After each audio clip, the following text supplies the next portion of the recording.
Is there anyone else out there in their 40s like me who feels kind of invisible? Like, I'm not as cute as I was in my 20s and 30s. I'm definitely not as fit as I was in my 20s and 30s. I don't have as much hair as I used to have. It's literally falling off like the top of my head. Oh! Ah! It's falling off the top of my head. I just spit everywhere. Not as graceful as I used to be. And like the hair that is growing back in, it's gray, which is fine. I'm good with going gray. I've had this gray streak in my hair for a really long time and I've just been rocking it. But like, I don't have any more eyebrows. I don't have any more eyelashes. I just don't feel pretty anymore. Who else is out there who feels this way? Because it can't just be me. But also I feel like there needs to be this whole revolution of women like us on social media to prove to everyone that we're still here and we're still valid and we're still relevant. That epiphany phase is real, man. The wall comes for them all. Ladies, if you think you can just waste your 20s, sleep around, use men for attention, and get free meals, and that you'll be fine, think again. When you hit 30, when you hit 40, you'll realize my body's changing. The weight's creeping on, your skin isn't as tight, and the attention you once got, it's gone. The guys in your age range, they're not looking for you anymore. They're chasing women in their 20s. Men age like wine. We grind and build ourselves up. By our 30s and 40s, we've earned our value. Women age like milk. Their beauty fades. And with that, their value often feels like it's slipping away. Welcome to a day in the life of a 41-year-old, single, expired, leftover, and useless woman who hasn't fulfilled her only purpose for existing, having children. Come with me as I enjoy my ever-decreasing sexual market value, safe in the knowledge that no high-value man will ever want me. No single woman's life would ever be complete without a cat. This is me practicing to die alone with mine. I like to go outside into public spaces where there's mothers and children and men, all the things that I clearly hate simply by existing as a single, child-free woman. Sometimes I even like to make funny faces at them, but it doesn't matter. They're not aware of it because, of course, I'm invisible. Supermarket, coming here can be quite triggering because there are so many reminders of the place that I've been left in life. On the shelf. Next, it's off to work. I know I'm a useless woman who hasn't fulfilled my only purpose for existing, but please don't tell the people I work with that. They actually think I'm pretty good at this. As a leftover woman, I spend my evenings preparing the only thing suitable for me to eat. Leftovers. And I like to do it while listening to my favourite song.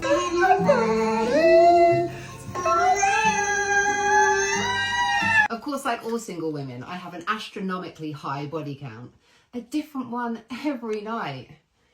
And they're all rechargeable and have 6 speeds. If my day in the life of a leftover woman was your vibe, then make sure you join me for more. Here's the thing. Acting like being alone at 40 is some kind of win is just a coping mechanism. You can post all the sarcastic TikToks you want, but the reality is being alone gets harder with time. There's no one to support you when life goes sideways. Independence sounds nice until you realize it's isolation, not freedom. This whole I don't need anyone vibe is denial. At some point, relationships, stability, and having someone to lean on matter more than pretending you're fine with your cat and career. You can't escape the reality of aging alone. And trust me, it hits a lot harder when you're dealing with it solo. So keep selling this independent woman life if you want. But when life gets tough, you'll wish you had real connections. That freedom doesn't feel so great when there's no one to help you when things fall apart. We've basically told a great generation of young women, don't get married, don't have kids, go get a corporate job, and it's created mass political hysteria. And then in their early 30s, they get really upset because they say, you know, the boys don't want to date me anymore because they're not at their prime. And people get mad when I say that. Well, it's just true. If you're in your early 30s, I'm sorry. It's like you're not as attractive in the dating pool as you were in the early 20s. But again, you have your corporate job and cats, so I thought you know. So this has kind of been a conversation about women hitting their wall for a while. And the wall is basically the point at which women, and apparently this doesn't really exist for men, the women reach the point where they are no longer getting more attractive or gaining more value in the eyes of a potential mate and are kind of on the back end. So they're on the downhill. Their looks are getting worse. The attraction or attractiveness that they have to a guy is getting less and less, and they are no longer seen as kind of the cream of the crop. They've passed their prime. One thing I love about being single is how people will dead ass look you in the eye and be like, you should just enjoy this time. You should enjoy it. It'll be fun. Enjoy being single. And then they'll proceed to go home to their family, their baby, and their husband and make little fucking muffins and cuddle up and watch a movie. I'm like, yeah, I bet you think I should enjoy it. It's so fun. If you're single and in your 30s, I feel like you're going to relate to this. Or honestly, if you're just a single woman who is going through it in the single journey. I was talking to a friend the other day, and we were both talking about how we're both single. I'm 30, she's 32. And we were like, what the fuck? Some people, they meet their significant others in high school. They meet in college. And we are out here doing all the work that it takes to just meet a man that we remotely feel attracted to. We are like, I've literally done plant medicine. I do breath work. I meditate. I manifest. I'm doing all the things. And meanwhile, Steve and Susie over here met when they were 24. They're just living their lives. And it's like, what else must I do? Here's the thing. You can't keep ignoring the good men and then complain about being single. When you treat decent guys like friends, you're essentially telling them you're not good enough. You set these wild, unattainable standards. 6 feet tall, 6 figures, a six-pack. Like that's the bar for who deserves your time.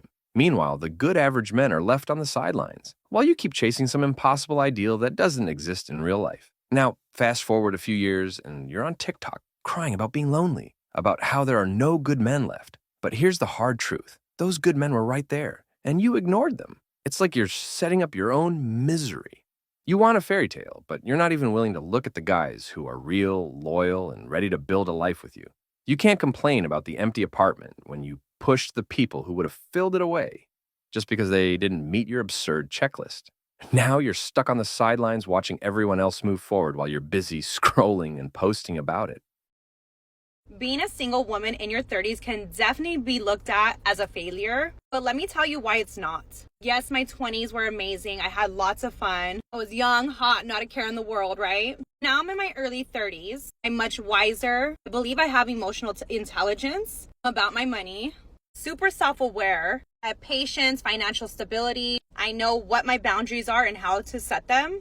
I mean, overall, being in my 30s is great, but also being single and being able to do whatever the fuck I want without having to worry if I can or cannot do it, it's definitely the best feeling in the world. Let's keep it real. The fun she had in her 20s, that's just code for hopping from guy to guy, chasing chads, and never getting serious.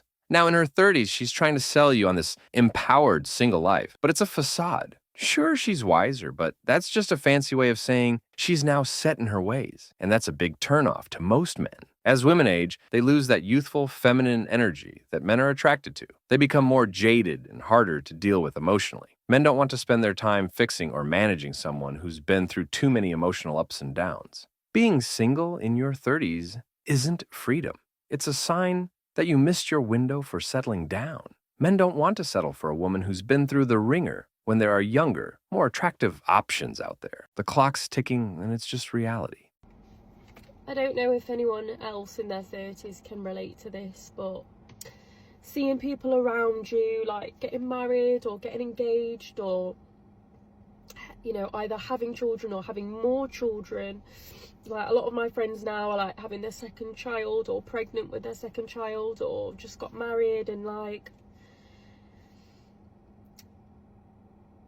I'm not there. I want to be there, but I just feel like my life's stuck at the moment and I want it to progress, but I'm obviously not in a position where that's gonna happen anytime soon.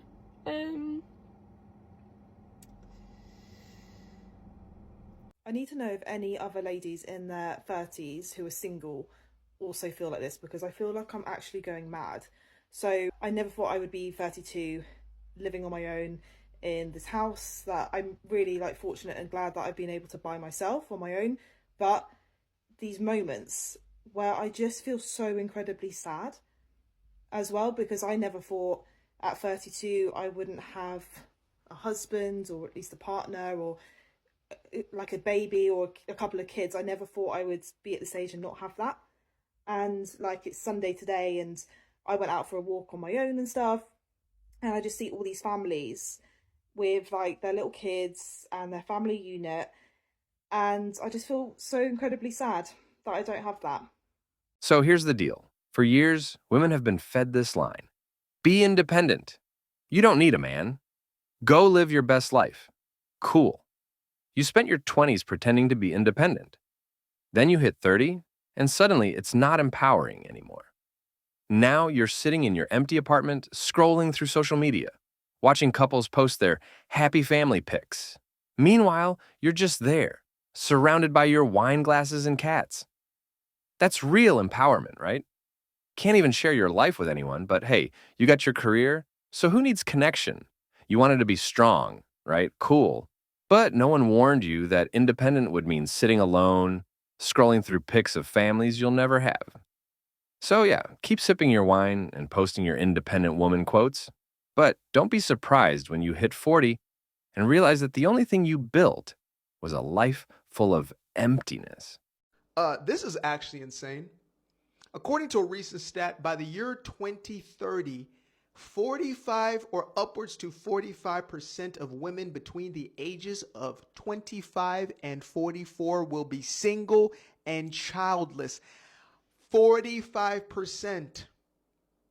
A room with 100 women, 45 of them will have no children and have no husband. Probably not even a boyfriend, unless you consider AI as a reasonable alternative. Folks, this is the long-term effects of modern feminism.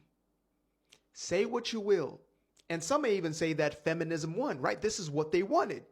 They wanted the girl bosses. They wanted women to be more occupied with spreadsheets than bed sheets, right? The home became an insult to a woman's ego, and instead it was for you to go out there and to not just be like a man, but to be better than the man at being the man. And now this is where we are. I don't think anybody wins in this. And I don't have a horse in this race necessarily. I have wifey, and I stand on what I stand on. And, you know, I'm always going to be old school. But for those of y'all out there who think this is sweet, that is just going to appear one day, I will just go ahead and kick the can all the way down the road. You will be 43 and wonder what the hell is going on with you and me.